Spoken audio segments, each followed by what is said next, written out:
G'day punters and welcome to the Wild West. We're brought to you by Betfair Australia, the game within the game. Jump on the hub, see what's going on there.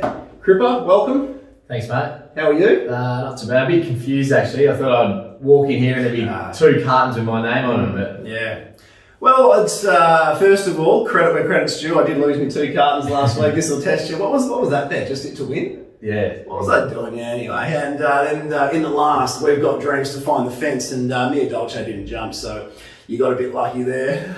It also led by about 17 lengths after 100 metres. So. Fingers, it always does. It was funny, I actually had a couple of small investments on the race, but I was only watching when I cared more about my carton than my bet, so 2-0, but hopefully... Well, I did tip the trifecta. 3 horse play, there were 1, 2, 3, so do I get a carton back for that? No, you're not that stupid. So, as you'll know, Script, there are no cartons on the table. It's not because I'm tight ass and haven't gone and got you your export you enjoy, but we're looking for a beer sponsor for the Wild West. So we haven't actually contacted anyone or whatnot. So give us a hoy if you're interested in me buying regular cartons off you to give to Cripper every time he knocks me off in one of his stupid declarations. But no, give us a hoy and let us know if interested. But Crip, how's the battle been for you personally? Yeah, it hasn't been the easiest time at the moment. I had a good month, sort of turned, I wouldn't say sour, but definitely went on a bit of a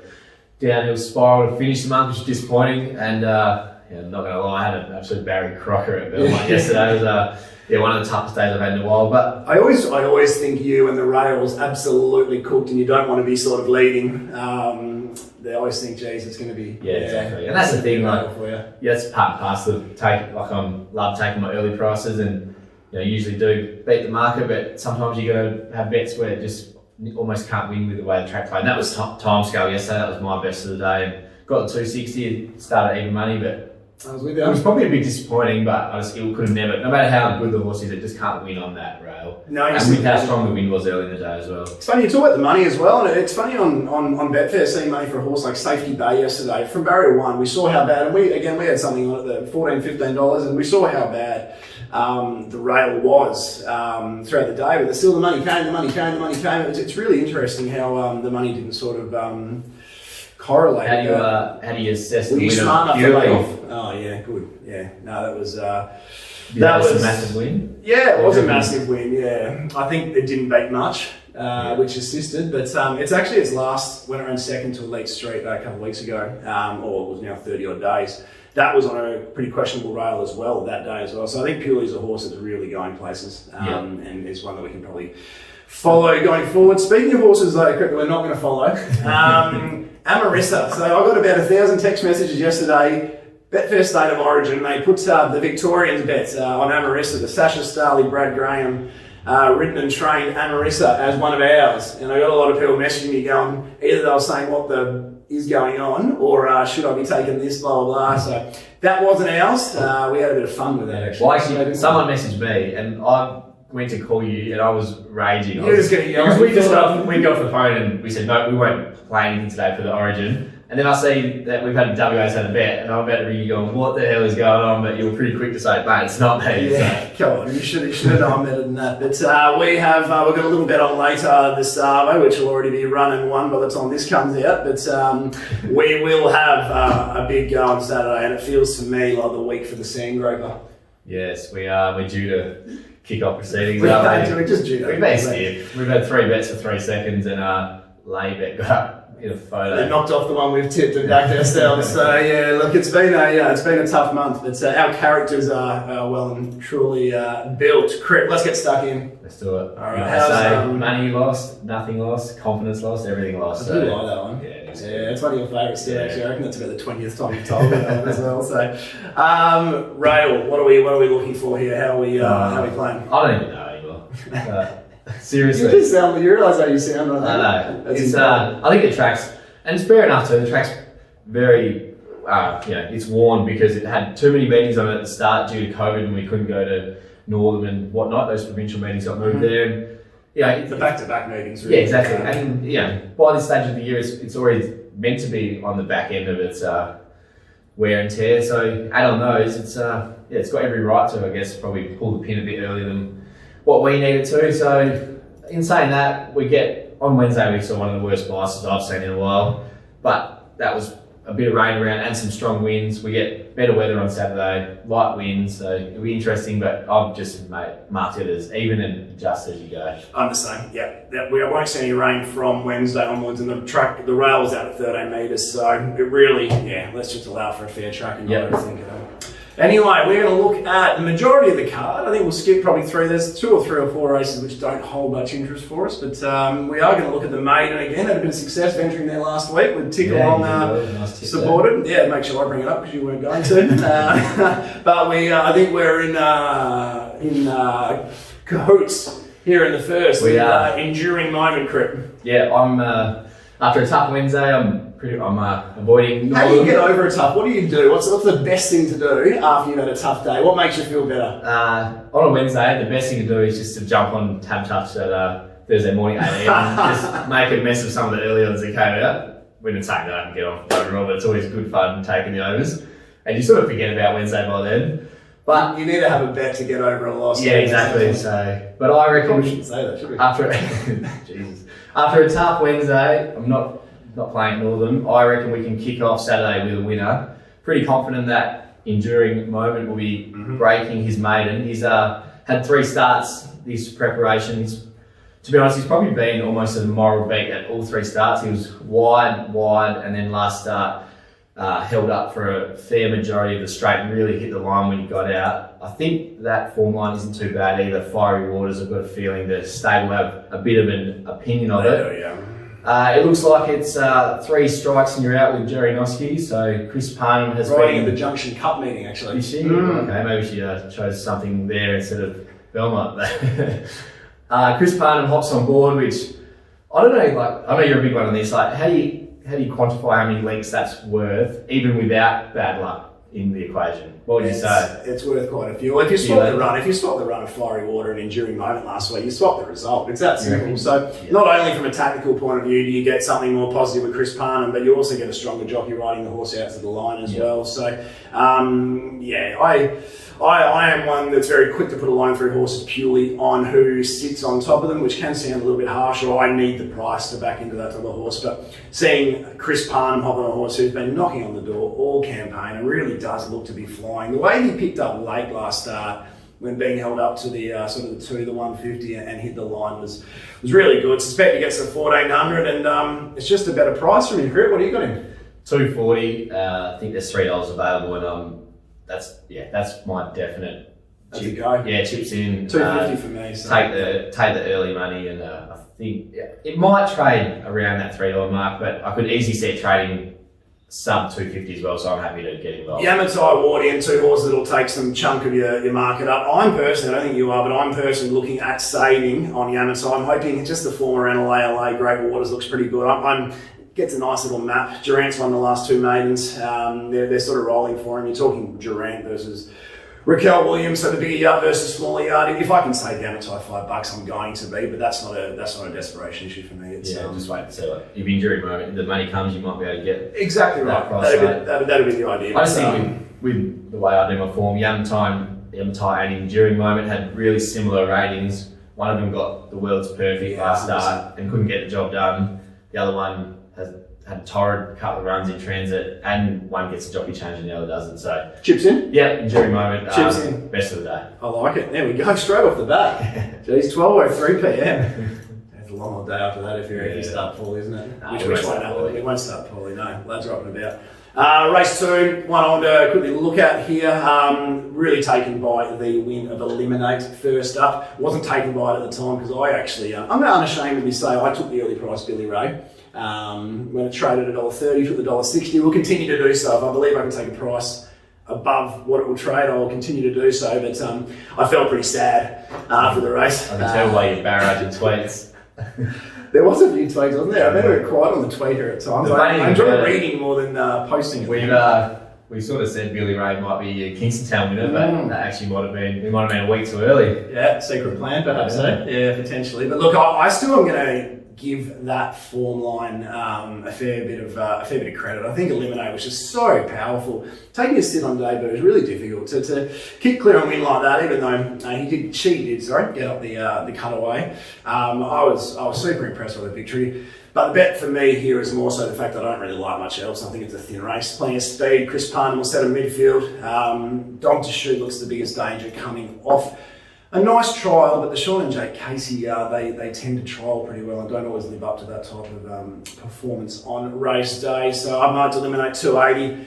It's been chipped away all morning, but look, still above $3 and just about my best of the day, actually. Eliminate in the second group. So bang, 2 bets, race 1, race 2. Turn the camera off, we're done here. Yeah. No, fair enough. I didn't, no opinion for me, so I won't waste any time on it. I like that. Race 3, we're talking about no opinion, don't really have much of one here. This is one of the worst mile races you'll see. Oh, this is the worst. Take the word while. Jeez, this is the maiden's probably just about better than this. So you don't mind one though. Look, I wouldn't say it's not a horse I'd want to have my life on, but I was pretty impressed with the last run of Overthought. He absolutely bombed the start. I reckon he missed it by about 5 lengths, and he just worked to the line. He was only beaten 3.3. He's a horse that he's unfashionable. He's small yard. Ryan Hill's probably a spruik jockey. Coming off a double. He's in a bit of form actually, and but I think the key here, the race just there's no speed in it, and Overthought's a horse that I reckon can lead this, and he's just he's just a really tough grinder. She's underrated. Like, she's had 14 starts for 4 wins, but she just slips under the guard a little bit. I think there's about $6 or $7 around, and what did you mark her? I know this is too short. I marked her 470. No, it's not really. I've got her 550, 560 in my book because I've got her leading too, and she is super tough. And we just haven't seen her find a map where she can lead this softly. I mean, the only horse that can take her on here is Stellar Ann, really. Yeah. And Stellar Ann's a horse they usually prefer to try and tuck in if they can with. So you'd hope the Fenella Mart team do the maps here, and then they just tell Ryan to be really aggressive out of the machines. And yeah, I'm not that super about diving in at the $6, $7, but it's like the price. Like in saying that, so I've marked her 470, there's $6.50, $7 available, and I haven't backed it yet. So I'm not saying, I'm not rushing down to have a bet, and we might see better on the day, but I think I want to have something small there, and I just think, she might get out to close to double figures. Like the Chatter Session's probably the horse to beat and deserved favourite, but it would not surprise me if Overthought bobs up again like she just seems to have a knack of doing. It wouldn't also surprise me if Overthought's well supported with people doing their maps in a race where there's nothing to back as well. So this is one where I really can't judge a market move. One horse I'm going to have something on a big price is All On Black.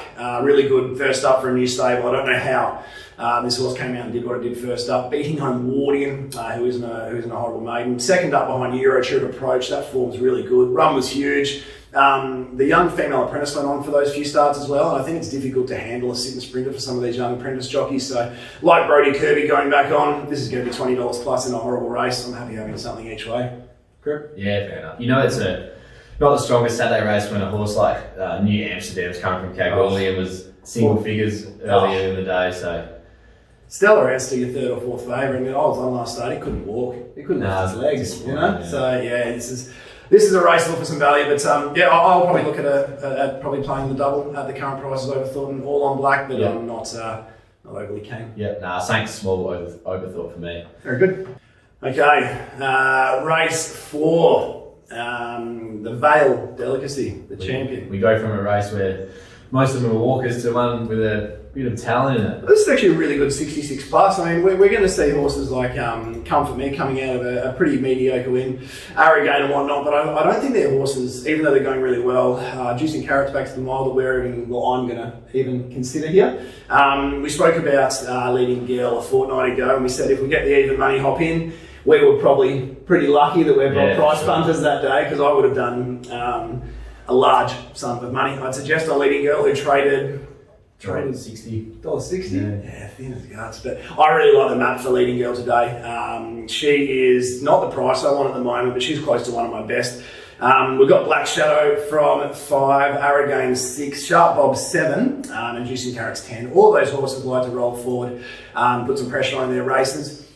My hope or my thoughts, what I think might happen here is Lonsdale Lady hands up to a horse like Strike Force early, who then might hand up to a horse like Sharp Bob, who then might hand up to a horse like Juicing Carrots, maybe less so, but it could end up free back the fence, and that's race over for me.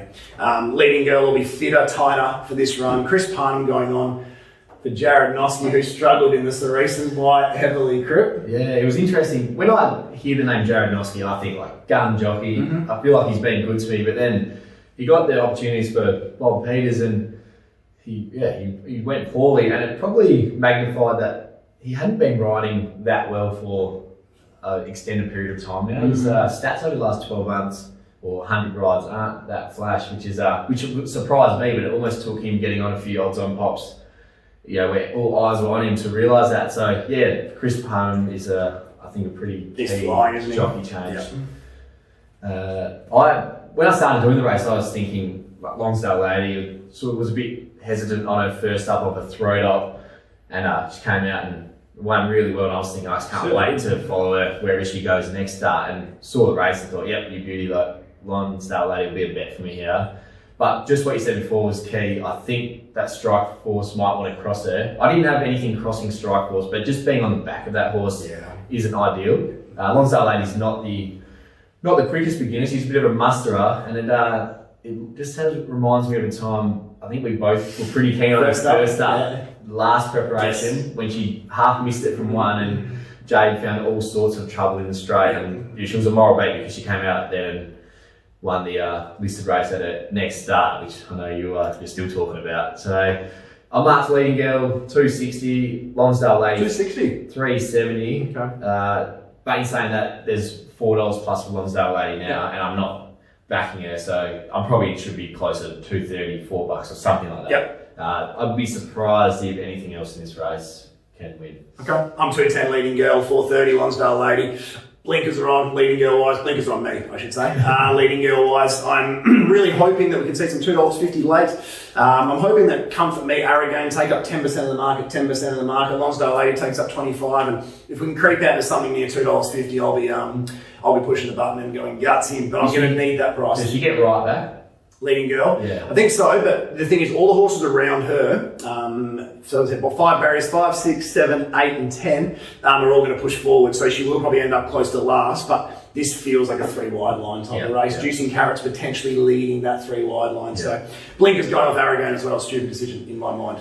Yeah, I like races like this where I probably want to side with Leading Girl, but she's too short at the moment, so I don't have I'm not thinking, do I have to jump in now because I'm worried about missing the price? There's no price to miss, so I'm more than happy to wait and see how the track plays. If it's playing leaders, well, maybe Lonsdale Lady might be the option, but if they're running on, then you'd think Leading Girl will be swooping over the top. Yeah, I'm the same. I'll be watching her win if she starts 220 or below. I'll just be sitting back and watching, so I'll be hoping we can snick a bit of $2.50 late, which is definitely no certainty. Yep.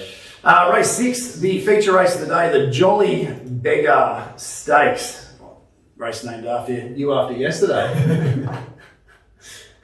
Tough off day at the Mont yesterday. Mate, no real strong opinions here, but I'd like to hear your thoughts on Vital Silver returning under these conditions.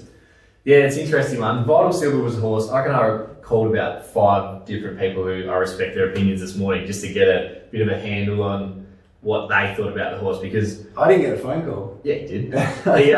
Look, he's obviously the class. So he's a multiple Group 1 winner. No, multiple Group 1 place getter. Place getter, isn't place it? getter. Yeah, Pierce is still chasing. They've only ever won 1 Group 2. That was with Dig Deep. A horse called Dig Deep. Yeah. So he's a Group 1 horse. Despite carrying 62, he actually gets in really well at the weights.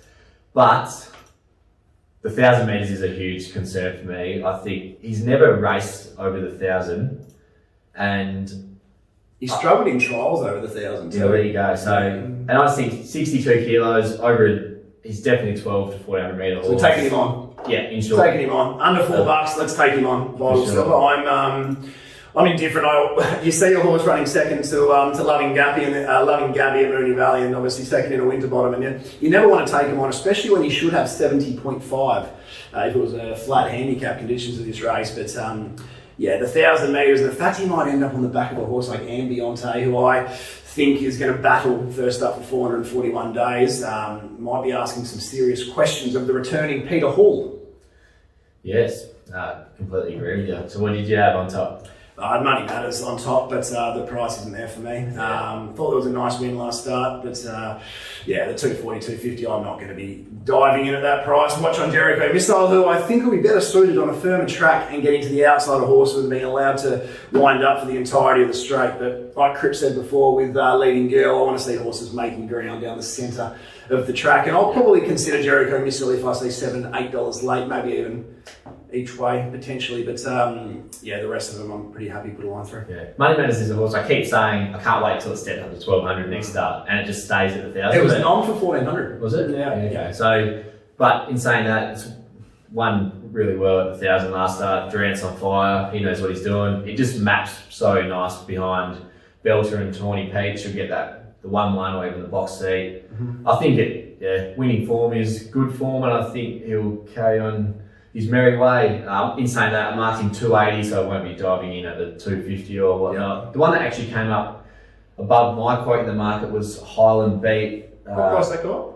It's like $14 at the Okay. moment. Yeah, so how did you map that? Because obviously we've got Yeah, Belter. exactly. Belter will be leading with the 60.5. yeah, Tawny Pete on Belter's outside. Yeah. There could be a little gap there for Highland Beat, who begins really well, to come across and land on the back of one of those two, yeah. But potentially. then a horse like Vital Silver might want to take that spot. With the 62 out of 1,000, will it have the early speed? That's the query as well. Some of those races, especially the ones at Moonee Valley, lacked when Benny Mellon and then Jai McNeil was on, lacked the early toe as well. Yeah. So Some of them, but then at other times he was leading Exactly or stepping right. outside the leader. So I hate him from that point of view. He's a horrible horse. yeah, he is. He could easily get the 1-1, and that's why I don't want to be on Highland Beat, because I think that he'll be posted 3 deep. Yeah. Even though I've actually marked him $5, but I'm not taking the 14s, and that sounds ludicrous. But To me, that sounds weird. yeah, The way I I look, that still want sounds to be on completely Highland ludicrous Beat, to but me. he's So. caught 3 deep. But he gets the weight swing on Money Matters for a 0.2 of a length of Mm-hmm. feet. So if he drew a gate, he'd be my each way player. Another good Jamie import, isn't he? They do all right with us, don't they? Yeah. They certainly don't. All right, so nothing for me there at this stage of proceedings. Might monitor a Jericho Missile price late if the exchange allows. Race 7 is the last one we're going to have a look at. The last 2 races are absolute dog shit, to be honest with you, so we're not even going to go down that path. We'll just go out for a beer instead of that stage of proceedings. What is? Well, exactly right. Yeah, what beers? That's the thing. What beer are we going to have? I'm really keen on one here, Crip. I really like this from a speed map point of view. Regal Council's first and second up runs with Chrissy Graham on top have been really nice behind Nerodio and Lonsdale Lady, 2 very smart horses. Horses don't necessarily sit and sprint well for Chris Graham for whatever reason.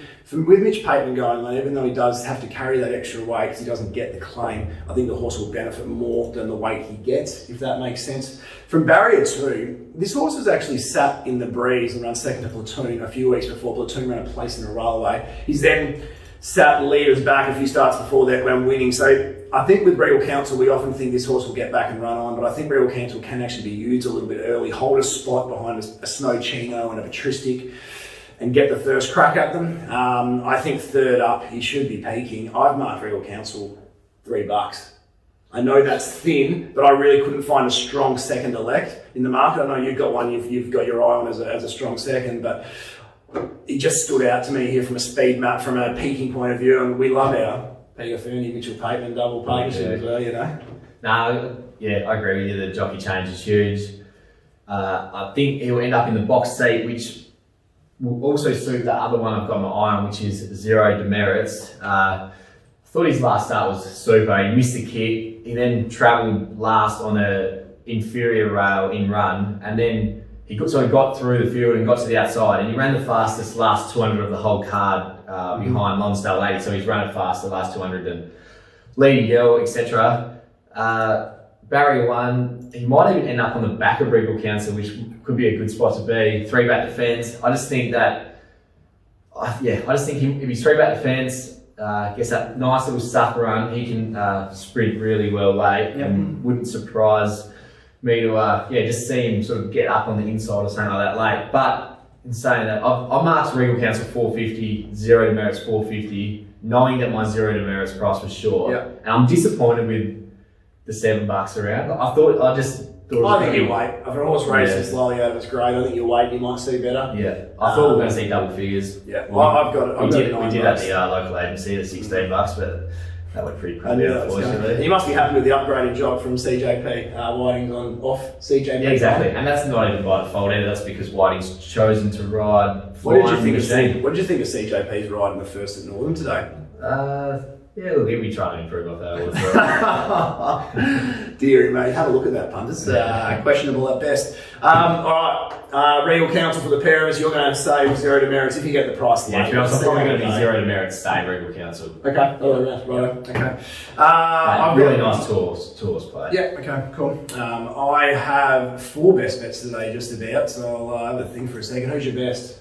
Oh, definitely Enduring Moment. Definitely. Well, that's the only horse that I'm 100% of my stakes on early. Yeah. So Okay. that's a no-brainer for me. Think he should be low 2s, not $3. So interesting to see what he trades. But yeah, I just love the jockey change. Yep. You? Well, Leading Girl was my plan as the best bet, but the current price isn't there, and I don't want to suggest something that's currently on my quote or even slowly under my quote is the best. So, Eliminate Regal Council. We'll go with Eliminate. I just see there being a real lack of other winners in that horse race, and a horse having a second start after such a dominant debut should really elevate second up and eliminate its opposition. That's good stuff, wasn't it? Guys, remember to keep forgetting to give it a plug. Remember to jump on to Cripps Racing, guys. It is one of the better betting services going around. Guys, what do you got? About 1,000,000% or something? It's dropped to 19% over a bit of a tough winter, but jeez, can't complain with that. No, you certainly can't complain about that, and that's recording.